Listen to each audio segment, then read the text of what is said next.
What is up, my fellow mobile gamers? In today's video, we got our best combat guide, part 1 in Viking Rise. Like and subscribe for more amazing mobile game content. We got so much to go over, I don't even know where to begin. So I'm just going to begin.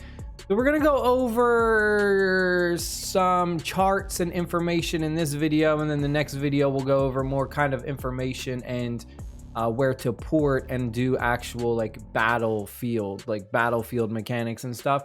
But for this instance, we're going over the data, the charts, a lot of information for you to kind of understand. So first thing we're going to do is we're going to click on the little icon right here in this right corner. It's right next to chart. And this is going to give you a really good breakdown of everything. This is our battle log. So I'm going to briefly explain how this works. We also have our skill details and finally our squad buffs. Squad buffs is a great place for you to kind of compare your buffs to your opponents. Now for these examples, I'm just doing like PvE content. So you're just going to see me going up against monsters. But this is really good for PvP combat when you're going ahead and you're battling other players. So you can kind of see what they are good at. What did they focus on for research wise? Did they buff a lot of their infantry or their pikemen or their archers? So that way you can kind of get a better understanding of when you go ahead and attack them again, which troop type you should bring to go ahead and counter them. Skill details is a really important place to pay attention to see how many times your skills are actually triggering and how effective they are. This is great for kind of mixing and matching skills when you want to test them out and see how they perform in battle. So we have a little table of contents right here where it shows you the icons. This is telling us that these are how many times that ability was casted. These are how many times the ability went ahead and destroyed enemies, and then if we have a skill that heals. So for this instance, we see Axe of Fracture. You see this giant 2, that is actually the level. So those are just the levels, level 2, level 4. We see that Axe of Fracture was actually casted 5 times and it took out 4,267 troops. So this did pretty well. Then we have Throwing Axe, Attack and Defend, and finally Splinter. You'll see Splinter did pretty decent as well. It triggered 4 times, taking out almost 3,000 troops. Or if we take a look at the other character that we have, we'll see that we got some decent healing right here, 2,434 healing, whereas the opponent took out 3,645 troops. So we almost were able to kind of heal up as much as the damage we took. So we didn't take too many losses from that. You can kind of see at a quick glance. You'll see that this one, Armor of Twilight, this proxied 16 times. What this goes ahead and does is when the deployed troops take damage from basic attacks, 25% chance to increase our defense by 9% for 3 seconds. So this triggered a lot. So we got tons of defense. Now, next thing we're going to go over is, well, how do you determine how long this actually lasts, right? It says 3 seconds, but you know, what are you going to do? Sit there with a stopwatch and time the battles? So what the seconds mean are, they're actually the rounds. So each round is 1 second long. So what this means is it's going to increase our defense by 9% for 3 rounds. And it goes like this with all of your skills. Anytime you see a skill and it says seconds, just think of it as rounds. We're going to go over and we're going to take a look at the battle log now, because this gives you a really good breakdown. The only thing that it doesn't give you a breakdown of is the specific troops, which I wish it kind of did. So we don't have any breakdown of like if our pikemen and our archers are attacking this troop specifically. So it's just kind of like a collective group of all of your troops attacking all of theirs. We got our battle brief. This just explains some things, the enemy lineup. So we got round 1. So the way this works is it always goes back and forth in the battle. It always goes, one player launches a basic attack, then the enemy has a chance, or the enemy pretty much always counters you. So you'll get countered, they'll do a counter attack, and then after they do a counter attack, then it's their turn to go ahead and launch a basic attack.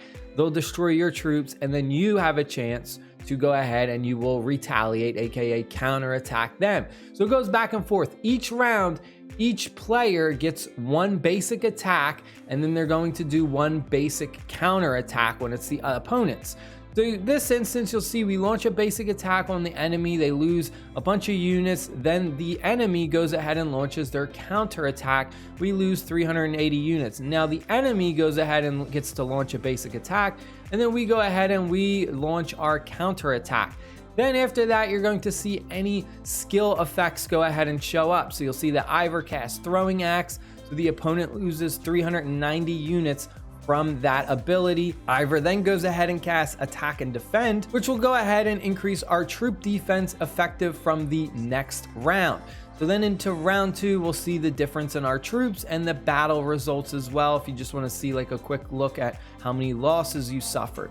We'll do a breakdown of this, and at the top, any of your buffs will show up. So due to Ivor's attack and defense skill, we now gained 9.50% troop defense, and it's for all of our troops. So 60,600 troops are getting that troop defense, and it is going to have one more round. Our rage skill, or our main active skill, Axe of Fracture, it's going to require you to have 1,000 rage. Now the battle log doesn't give you a breakdown of kind of like how much rage you're gaining, which is kind of really unfortunate, but roughly it takes around 11 rounds for you to go ahead and have your character gain that 1,000 rage. And you can kind of test this out yourself, and if you go into your battle logs and you look at every 11th round, typically you'll see your characters, your heroes, launch their active rage skill. Also, a quick way to see which rounds your heroes casted skills is just look at the icon right here. If you see the little sword icon kind of smashing down,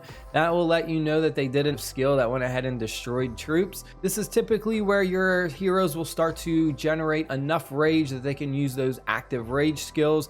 So if we scroll down, we'll see Ivor goes ahead and he casts the skill Axe of Fracture. However, you'll notice that there is no troop loss. So it's just kind of casting it with nothing. It's kind of just getting it ready. And then if we take a look at round 12, you'll notice that it's actually 2 rounds. So it's round 11 is where he goes ahead and he initially starts it.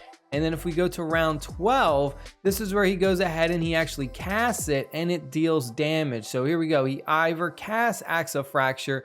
The opponent now loses units and we get that buff. So increases Ivor's troop attack, which is effective from the next round. And then there will be instances where you'll go ahead and you'll see that once the rounds have expired for how many we have, it'll say that it is no longer active.